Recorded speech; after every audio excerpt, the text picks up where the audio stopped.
on va voir un enseignement sur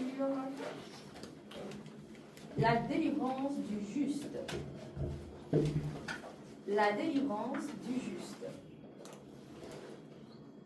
Et pour ça, on va lire Psaume 34, versets 18 à 23 pour le premier texte. Et le deuxième texte, c'est Jérémie 15, 20 à 21. Donc on va prendre le premier texte, Psaume 34, de 18 à 23. Avant de lire le texte, il y a une question que souvent vous posez. Et dans ce texte-là, vous allez avoir la réponse. Et cette question est la suivante. Pourquoi les justes sont malheureux? Pourquoi les justes sont malheureux? Pourquoi beaucoup de malheurs touchent ceux qui sont justes? Pourquoi on marche dans les voies de Dieu, on fait tout ce que Dieu nous demande, on essaye vraiment de pratiquer la parole de Dieu, et pourquoi tous les malheurs nous atteignent quand même? Qui n'a jamais posé cette question? On est enfant de Dieu, on marche dans la vérité de Dieu, on essaye de respecter le plus possible la Bible, la parole de Dieu, on essaye de pratiquer, de mettre toute la parole en pratique dans notre vie, dans tous les domaines de notre vie. Et pourquoi on a beaucoup de problèmes? Pourquoi on a beaucoup de malheurs qui nous tombent sur la tête? Et que les personnes qui ne marchent pas avec Dieu, qui ne sont pas en accord avec la parole de Dieu, quand on regarde ces personnes-là, on a l'impression que ces personnes-là vivent mieux que nous. Ils ne respectent pas la parole de Dieu, mais on a l'impression, quand on regarde comme ça, leur vie ressemble plus à la vie que Dieu nous a promis que la vie que nous, on vit quand on respecte la parole de Dieu.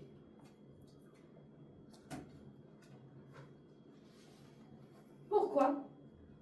Est-ce que Dieu ne nous aime pas? Dieu ne nous voit pas? Dieu nous a abandonnés, nous a laissé tomber? Nous, on fait tout bien. C'est la galère, c'est les problèmes, c'est les malheurs. À côté, là-bas, ils ne respectent pas Dieu, ils ne prient pas Dieu, ils n'ont pas la foi en Dieu. Ils respectent Satan, ils pratiquent des choses de Satan.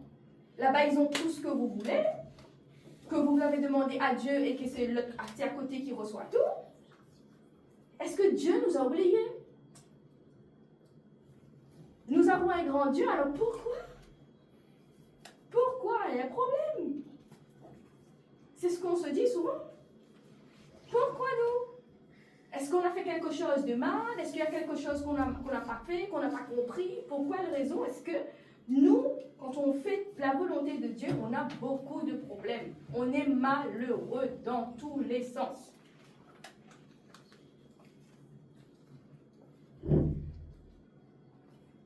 Ça, c'est la question que tout le monde se pose. Si vous êtes un vrai enfant de Dieu. Donc, vous avez vu que le jour où vous avez donné votre vie à Christ, vous avez eu une chaîne de problèmes qui vous est tombée sur la tête. Et vous n'avez pas compris. Et jusque-là encore, il y a beaucoup d'entre vous, vous ne comprenez pas encore pourquoi ça vous arrive. Pourquoi? Et bien, dans ce texte-là, vous allez avoir la réponse. La réponse est simple. Donc, on va lire. Quand les justes crient, l'Éternel entend, et il les délivre de toute leur détresse. L'Éternel est près de ceux qui ont le cœur brisé, et il sauve ceux qui ont l'esprit dans l'abattement. Le malheur atteint souvent le juste, mais l'Éternel l'en délivre toujours. Il garde tous ses os, aucun d'eux n'est brisé. Le malheur tue le méchant et les ennemis du juste sont châtiés. L'Éternel délivre l'âme de ses serviteurs et tous ceux qui l'ont pour refuge échappent au châtiment. La réponse est simple, c'est que le malheur atteint souvent les justes. Gloire à Dieu pour les malheurs qui vous tombent dessus. Mais l'Éternel les délivre toujours. Bon, on peut se poser la question, ça sert à quoi que Dieu nous rend malheureux pour nous délivrer? En tout cas, moi, c'est la question que je me suis posée au départ. Je me dis, mais quelle qualité de Dieu ça? C'est quoi ce Dieu-là? C'est qui? Moi, je disais, mais c'est vraiment n'importe quoi. Un Dieu comme ça, on a des problèmes, on vient vers Dieu pour que le Dieu nous délivre. Et Dieu nous ramène vers lui quand on donne notre vie à Jésus. Et quand on donne notre vie à Jésus, on a encore plus de malheurs. Pour quelle raison? Pour que Dieu nous délivre de ces malheurs. Mais moi, je disais à Dieu, franchement, clairement, moi, j'étais naturelle avec Dieu. Hein. Je dis, Dieu, par contre, moi, je ne comprends pas. Hein. Quelqu'un de normal, je pense que la personne poserait la même question que moi. Je ne comprends pas Dieu. Il nous laisse le malheur tomber dessus pour nous délivrer. C'est quelle qualité de Dieu ça?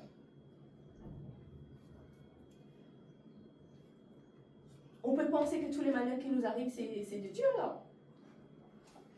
Parce qu'il laisse. C'est sa volonté que le malheur nous tombe dessus pour que lui nous délivre. Alors mais pourquoi? Pourquoi est-ce que Dieu permet cela? Alors qu'il a la solution avant même que le malheur nous tombe dessus. Il peut empêcher cela. Des fois, ça nous arrive de dire aussi, mais Dieu, tu vois tout.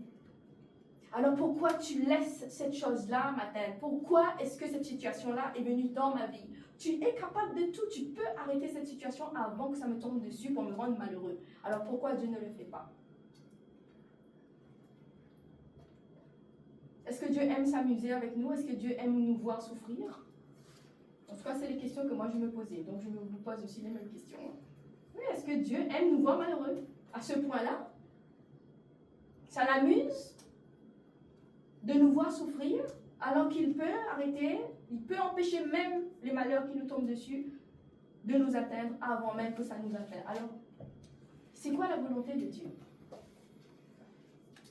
C'est quoi la volonté de Dieu pour que tous ces malheurs nous tombent dessus?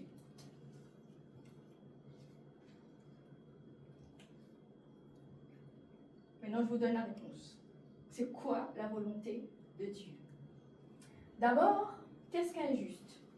Un juste, selon Dieu, c'est quelqu'un qui est justifié par le Saint-Esprit. C'est quelqu'un qui a accepté Jésus-Christ comme Seigneur et Sauveur. C'est quelqu'un qui marche dans la parole de Dieu, qui pratique la parole de Dieu et qui marche dans la direction de Dieu et qui consacre toute sa vie à vivre la volonté de Dieu. C'est injuste. Pas injuste en un seul mot, c'est injuste. Donc, injuste, c'est quelqu'un qui aime les autres, qui aime faire du bien aux autres et qui ne fait pas de mal aux autres. Injuste, c'est quelqu'un qui a le cœur pur comme Dieu, qui a le même cœur que Dieu et qui veut faire du bien aux autres. Et surtout, injuste n'a pas de mal en lui. Alors, pourquoi tant de malheurs nous tombent dessus? Quand je dis malheur, là, vous savez de quoi je parle? Hein? La maladie. On suit Dieu, on pratique la parole de Dieu, mais on est tout le temps malade. Quand il y a une maladie qui est guérie, il y a une autre qui arrive. C'est vraiment un enchaînement de maladies qui nous tombent dessus. Quand une maladie est guérie, l'autre arrive. Toutes sortes de maladies nous tombent dessus. Et on prie le Seigneur. On est juste devant Dieu. Mais pourquoi on est toujours malade? Pourquoi la maladie est attirée par notre personne? Et surtout, pourquoi on attire toutes ces maladies-là? Et souvent, ce sont les justes qui sont atteints de beaucoup de maladies. Quel genre de malheur il y a encore? Les problèmes avec les mauvais esprits, avec les démons. Plus on va à l'église et surtout plus on sert le Seigneur, qu'on essaye de mettre en pratique la parole de Dieu, on a l'impression qu'on est attaqué par les démons, par les esprits. Et on se demande, mais Seigneur, est-ce que vraiment le Seigneur c'est notre Dieu? Pourquoi est-ce qu'on est attaqué tellement comme ça avec les esprits, avec le monde des ténèbres? C'est un problème aussi qui nous rend malheureux. Pourquoi le juste est souvent trahi? La trahison. La trahison. La trahison. Pourquoi ça nous atteint toujours? Le juste qui prie, qui pratiquent la parole de Dieu, la trahison, les complots, la méchanceté des autres, pourquoi ça nous tombe toujours dessus? À chaque fois, c'est le juste qui prend tout. Pourquoi le méchant, non? Quand on regarde autour de nous, il y a des personnes qui sont vraiment méchantes. Hein? Il y a des mauvaises personnes méchantes. Et à chaque fois, les problèmes, c'est sur nous. Le juste. Mais pourquoi c'est à nous qu'on fait toutes les misères du monde? Pourquoi ça nous arrive? On a l'impression que toutes les misères du monde nous tombent dessus. Donc vous savez de quoi je parle? Pourquoi ça nous arrive à nous? Là, je cite un peu des problèmes, les grandes lignes, mais on sait que à tous les échelles, à chaque fois qu'on fait un pas en avant, il y a toujours un problème qui nous tombe dessus. Il y a toujours un problème. Alors franchement, il y a de quoi décourager. Hein? Si on ne connaît pas la volonté de Dieu, si on ne connaît pas pourquoi Dieu permet ça et c'est quoi le but de Dieu, on va perdre la foi et puis on va abandonner Dieu et puis on va retourner dans le monde. Parce qu'on va se dire que ça sert à quoi de subir tout ça, de dire qu'on a un grand Dieu et que Dieu n'intervient pas. Tout le temps, c'est les malheurs, les problèmes, à toute échelle. Ça sert à quoi qu'on a un Dieu alors, si c'est tout le temps pour se battre contre quelque chose? Nous, quand on essaye d'avoir quelque chose, comme quelqu'un qui n'est pas juste, on va ramer, juste pour avoir une petite affaire. Alors que quelqu'un qui est méchant, qui est injuste, qui n'est pas juste, une mauvaise personne, va l'avoir facilement. Ce qui est encore plus malheureux là-dedans, c'est que Dieu permet que ce que nous, on voulait, que le méchant l'ait, et que le méchant vienne sous votre nez pour vous montrer que lui, il a eu. Alors que vous avez ramé, vous avez prié, vous avez jeûné, vous avez fait tout ce qu'il faut pour avoir quelque chose. Et puis là, vous n'êtes pas exaucé. Oh Dieu. Le méchant arrive, lui, il arrive et juste en claquant des doigts, il a ce que vous êtes en train de prier pour avoir. Il y a de quoi perdre la foi. Hein? Ça sert à quoi de suivre Dieu si on n'a rien mis? Si on doit se battre pour avoir quelque chose, ça sert à quoi? Je suis sûre que c'est une question que vous vous posez souvent. Mais vous allez avoir la réponse. On arrive. Et en plus, ce qui est pire encore dans tout ça, c'est que le Seigneur permet également que des gens viennent essayer de vous assassiner. Même jusqu'à la mort. Là, c'est vraiment la persécution, c'est vraiment le malheur en profondeur. C'est pas on ne joue pas avec vous. Hein. Les problèmes qui vous tombent dessus, il y en a qui subissent, qui ont des problèmes qui vont aller jusqu'à menacer leur vie. Il y a des gens qui vont venir vers vous pour vous tuer, quel que soit dans votre famille, dans votre profession, dans votre entourage, dans les personnes que vous connaissez. Vont essayer de tout faire pour vous mettre à mort, pour vous tuer, pour vous ôter la vie. Ça va très très loin, le malheur. Ça peut aller très très loin. Et Dieu veille à ce que personne ne vienne vous aider. Est-ce que vous avez remarqué, quand vous avez un problème là, toutes les personnes sur qui vous comptez fuient, loin de vous. Même les plus proches. Vous vous retrouvez tout seul avec ce problème. Dieu ne permet pas que quelqu'un vienne vous aider. Quand vous allez aller demander de l'aide à quelqu'un, la personne va vous fermer la porte. Et des fois, on ne comprend pas, on dit, mais pourtant, c'est notre frère, c'est notre maman, c'est notre papa, c'est notre soeur, c'est notre meilleur ami, c'est notre collègue qu'on aime bien. C'est des gens que, voilà, qu'on ne soupçonnerait pas de nous laisser, de nous larguer quand il y aurait un problème. Mais les personnes nous larguent, nous ferment la porte quand on vient demander de l'aide. Est-ce que vous avez remarqué?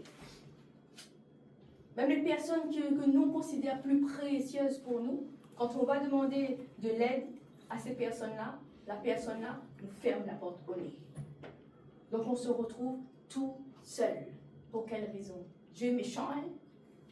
Ah, on se dit à Dieu méchant, Dieu mauvais, un mauvais papa, n'est pas possible, un papa, c'est-à-dire un père qui nous aime. un Père qui nous aime, fait en sorte que beaucoup de personnes qui peuvent nous aider dans ce problème-là, dans ce malheur-là, nous ferment la porte au nez. Ils nous laissent, ils nous larguent. Oui, on va dire Dieu est méchant. Papa est méchant, oui, on va le dire. Mais non, papa n'est pas méchant. Papa n'est pas méchant. Vous savez pourquoi? Parce que c'est quand il n'y a personne pour vous aider que vous allez découvrir qui vous êtes vraiment. Que toutes les forces qui se trouvent en vous vont sortir. Vous allez vraiment découvrir des dons, des forces, des puissances extraordinaires. Parce que là, il va falloir vraiment aller chercher au fond de vous pour régler ce problème-là et vous sortir de là parce qu'il n'y a personne. Il n'y a personne pour vous aider. Soit tu marches ou soit tu crèves. C'est ça en fin de compte. Tu marches ou tu crèves. Donc là, tu ne veux pas mourir. Dans cette situation-là, on ne pense même pas à la mort, on pense vraiment qu'on va crever tellement qu'il y a des problèmes bizarres, il y a des malheurs extrêmes qui nous tombent sur la tête. Il n'y a personne pour nous aider parce que Dieu veut qu'à travers ces malheurs, dans laquelle personne ne vient de vous aider, vous allez découvrir le lion, la lionne qui sommeillait en vous. Ça va sortir. Dieu veut vous réveiller. Dieu veut vous montrer que vous n'avez pas besoin de personne. Vous avez besoin que de la grâce de Dieu. En priorité, Dieu va vous montrer que vous êtes plus fort que vous ne le pensez à travers cette épreuve. C'est pour ça que Dieu ne veut pas que personne vienne à notre secours quand on a des malheurs, quand on est malheureux. Il y a des passages comme ça dans la vie où Dieu ne permettra à personne de venir à votre secours parce qu'il ne veut pas partager sa gloire avec quelqu'un. Il veut vous montrer qu'il est le seul Dieu. Et dans cette histoire-là, personne ne viendra à votre secours. Vous allez découvrir qui vous êtes. Vous allez découvrir votre identité en Christ. Vous allez découvrir que vous êtes aussi le Fils de Dieu et que Papa Dieu, là, il n'est pas méchant. Il veut juste que vous soyez aussi fort que lui. Alors, si il vous arrive des malheurs et qu'on vient à votre secours, vous allez rester comme vous êtes là. N'est-ce pas? Et vous allez toujours compter sur quelqu'un qui va venir à votre secours. Alors là, Dieu va faire en sorte que non. Non, non, non, ma fille. Non, mon fils. Là, tu vas sortir ce qui est dans toi, là. Tu vas découvrir que tu es plus que ça et que tu n'as pas besoin de quelqu'un pour venir te délivrer. Et moi, Dieu, je ferai en sorte que personne ne vienne intervenir dans cette situation-là pour toi, mon fils, ma fille. Et ça marche. Ça marche très bien quand vous êtes malheureux, quand vous êtes dans le malheur profond, là, quand vous êtes là-dedans, en profondeur, dans les malheurs, les problèmes. Vous allez trouver des stratégies, vous allez réfléchir, vous allez développer la sagesse, l'esprit, la puissance, vous allez développer tout ça. Et quand vous sortez de là, vous savez que maintenant il n'y a plus rien qui va vous arrêter. Seulement celui qui est assis sur le trône. Papa Dieu. Donc gloire à Dieu pour les épreuves. Gloire à Dieu pour les malheurs qui atteignent les justes, parce que le Seigneur les délivre toujours. Déjà, si ce n'est pas le cas, on serait tous morts. Hein? C'est clair, avec tous les problèmes qu'on a eus là, tout le malheur qui nous est tombé sur la tête, on serait tous morts aujourd'hui. N'est-ce pas? Alors vous êtes encore vivants. Comment l'expliquer? Vous êtes encore là? Bien debout, bien en chair et en os, bien vivant. Vous êtes encore là. C'est que papa a réussi ce qu'il voulait vous transmettre. Ah oui, la rage spirituelle. La rage spirituelle. Maintenant, vous serez déterminé maintenant à vivre, à réussir, et que chaque problème, chaque épreuve, barrière, blocage qui se présentera à vous, vous allez l'exploser. Vous allez faire appel à la rage spirituelle spirituel qui va sortir, vous allez faire appel au lion, à la lionne qui dormit. Et aujourd'hui, nous sommes dans un monde où si vous n'avez pas la rage de vaincre, vous allez être vaincu. Et donc, dans ces malheurs, non seulement Dieu veut que vous voyez que vous êtes plus que ce que vous étiez avant, et que vous avez ça en vous, mais il veut aussi que sa personne, sa nature se révèle à vous. Parce que c'est dans ce malheur-là que vous allez voir la main de Dieu intervenir, et pas la main de l'homme. Quand vous allez voir cette situation dans laquelle vous êtes sorti indemne, une situation inhumaine. Il y a des situations qui sont inhumaines que Dieu nous laisse traverser seuls. Il y a des situations, il y a des malheurs qu'on ne peut pas expliquer. Des situations inhumaines. Des malheurs qui ne sont pas de niveau humain. On se demande vraiment, qu'est-ce qui nous arrive?